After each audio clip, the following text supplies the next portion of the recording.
para hacer tu voluntad, llamándome con tu vida y tu ejemplo de fidelidad.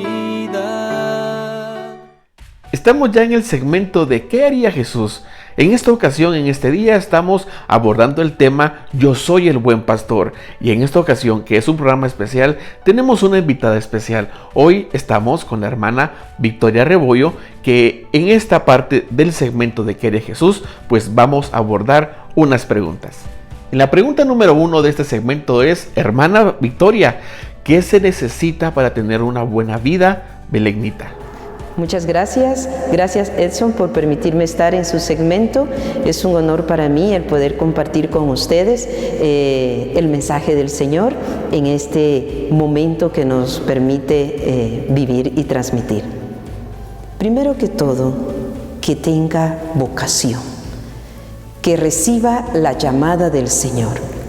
¿Por qué la llamada? Porque la llamada es un don que Dios regala a quien quiere, a quien Él desea llamar. Y regularmente una de las características que hace el Señor para llamar, llama a los más débiles. Y Él los llama, no llama a aquellos que están capacitados, sino que llama a aquellos que Él va a capacitar. Va a capacitar para hacer presente el reino de Dios. Entonces es importante que uno de los puntos importantes para seguir la vida belemita es que seas un llamado del Señor y que puedas responder a este don, porque eres llamada para estar con Él y para ser enviada a una misión en el nombre del Señor y realizarlo todo en el nombre de Él. Ciertamente con la característica de la espiritualidad betlemita.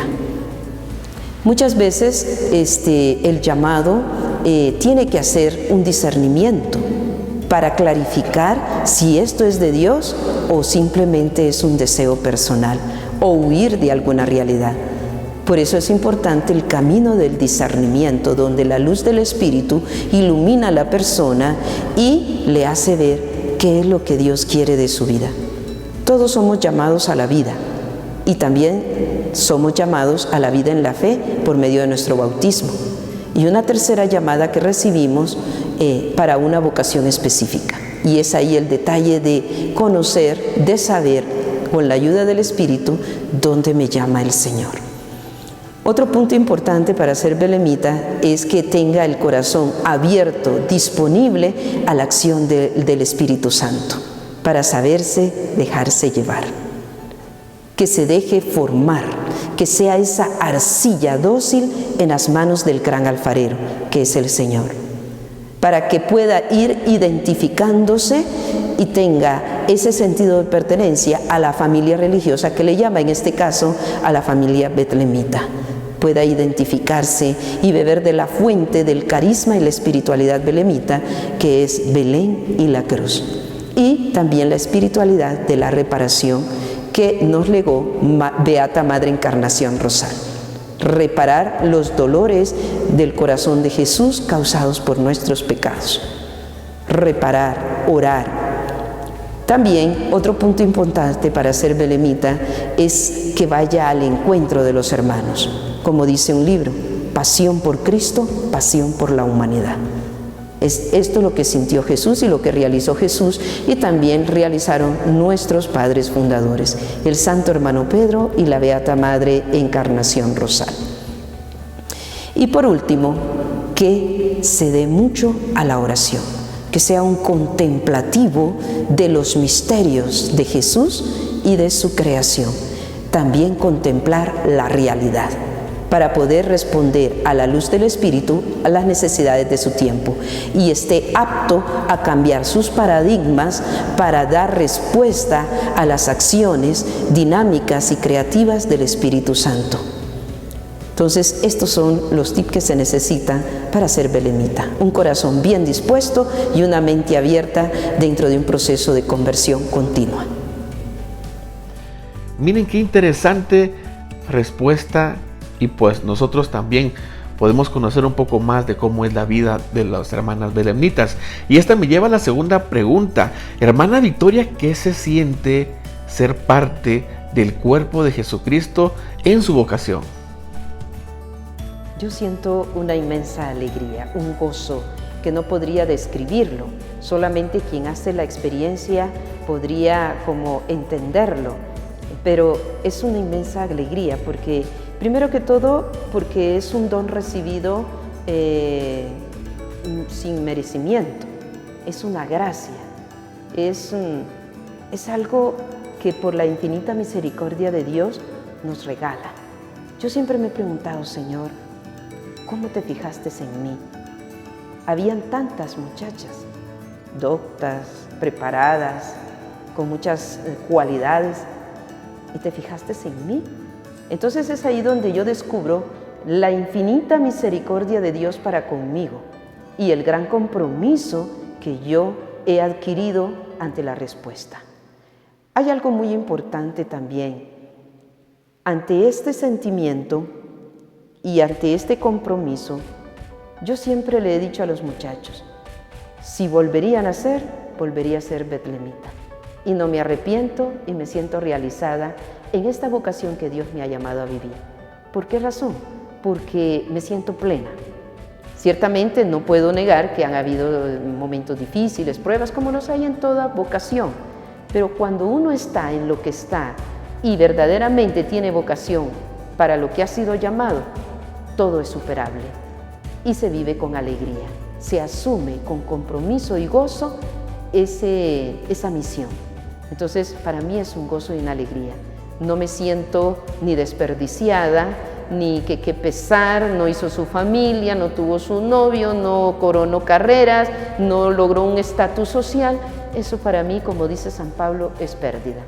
Lo importante para mí es ganar a Cristo y darlo a conocer a los demás y llevar muchas almas al Señor, propiciar, ser facilitadora de ese encuentro con Dios. Eso es lo que me hace plena y feliz. Y ya en la última pregunta de este segmento de ¿Qué haría Jesús? Hermana Victoria, usted puede dar un mensaje para todas las jovencitas que ven este programa, para animarlas e invitarlas a que puedan recibir el llamado del Señor a través de la vida belemnita.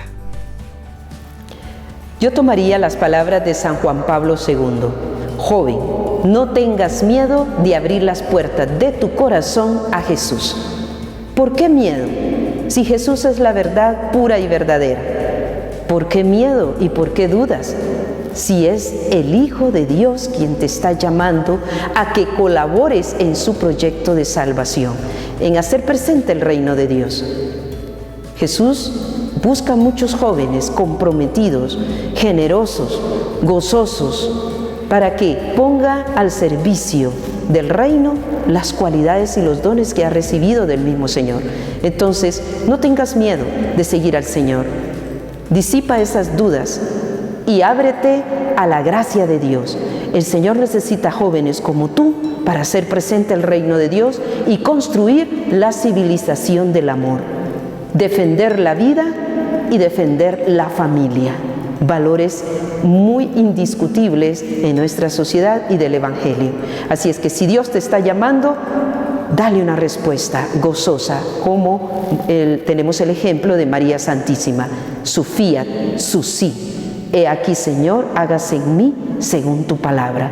Y ella se fió de la palabra de Dios. No se puso a pensar en los problemas que le iban a venir al tener un hijo, sino que se enfocó en la llamada de Dios.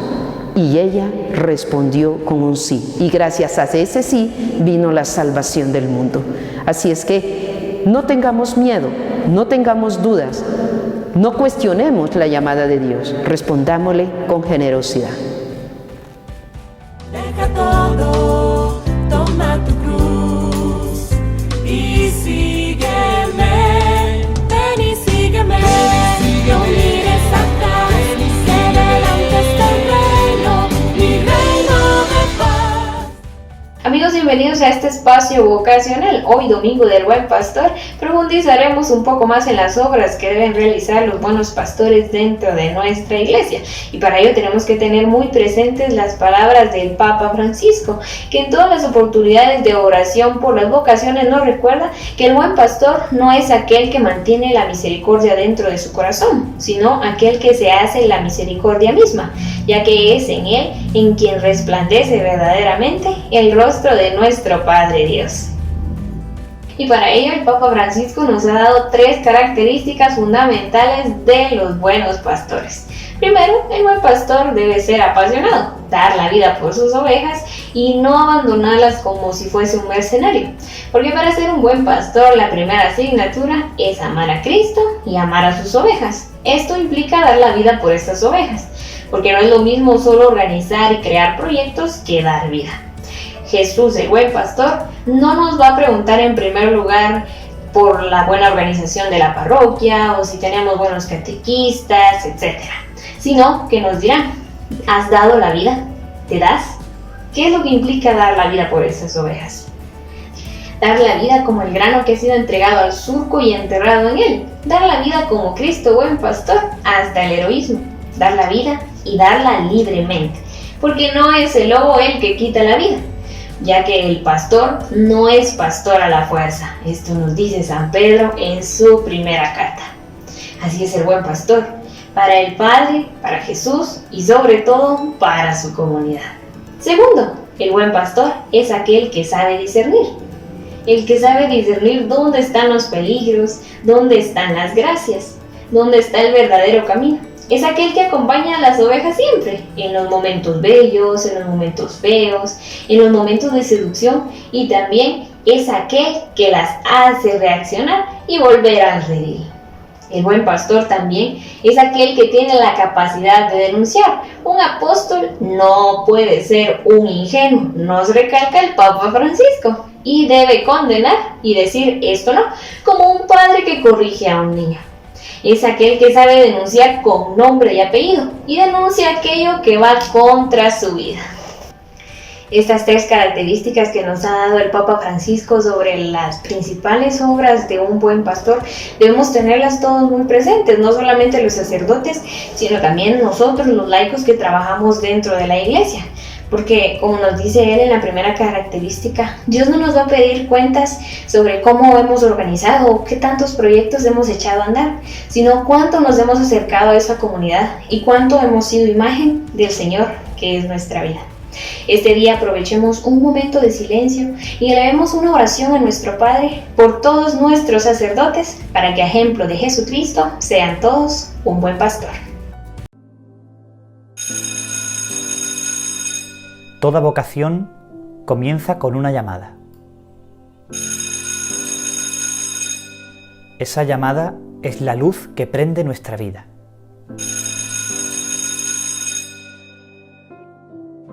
Una llamada que nos lleva a salir de nuestras comodidades.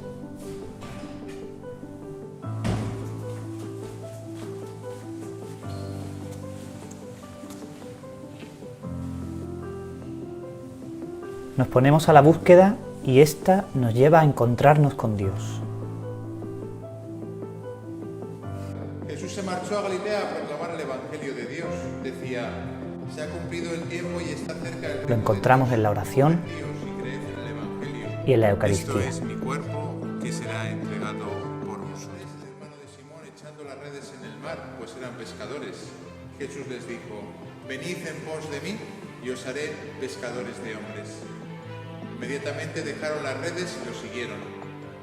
Un poco más adelante vio a Santiago poderoso, Padre, Hijo y Espíritu Santo, descienda sobre vosotros. El desarrollo intelectual forma parte de nuestra respuesta, porque así llegamos a Dios desde el corazón y desde el intelecto. Filosofía, arte, historia, teología, todo nos lleva a Dios. Lo encontramos en el conocimiento de la verdad. Es fundamental el acompañamiento para el desarrollo integral de la persona. Para el encuentro con Cristo es importante la formación humana. En nuestra vocación nos guía la Iglesia a través de los sacerdotes.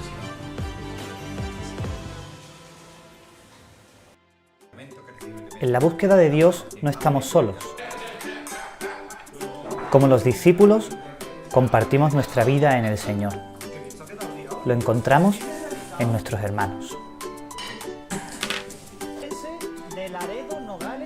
La alegría del encuentro con Jesús nos hace anunciarlo y compartirlo.